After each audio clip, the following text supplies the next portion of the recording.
नमस्कार दोस्तों, हमारे यूट्यूब चैनल में आपका स्वागत है। आज हम आपको एक सुंदर सा नटका गीत सुनाएंगे। यह गीत आपको कैसा लगे हमें कमेंट में ज़रूर बताना और अगर पसंद आए हमारे चैनल को शेयर सब्सक्राइब जरूर करना।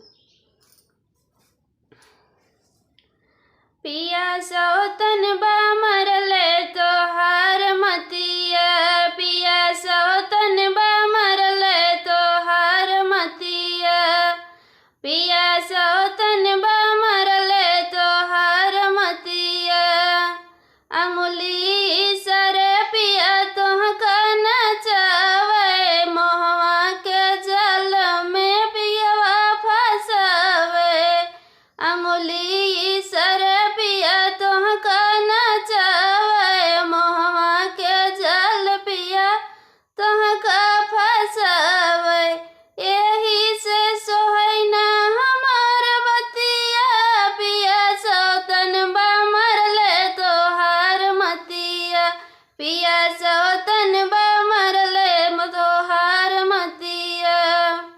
यही से सोहैना हमार बतिया, पिया सौतन बा मरले तो हार मतिया, पिया सौतन बा मरले तो हार मतिया, खाई लिहिस जिंदगी के तो हर कमाई, कैसे यही घाटा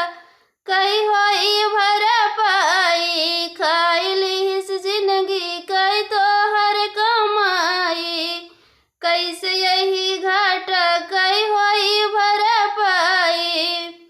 यही से होला हमार गतिया, पिया सौतन बा मरले तो हार मतिया, पिया सौतन बा मरले तो हार मतिया,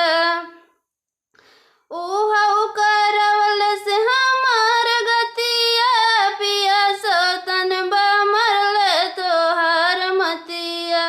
पिया सौतन बा मरले तो हार बतिया,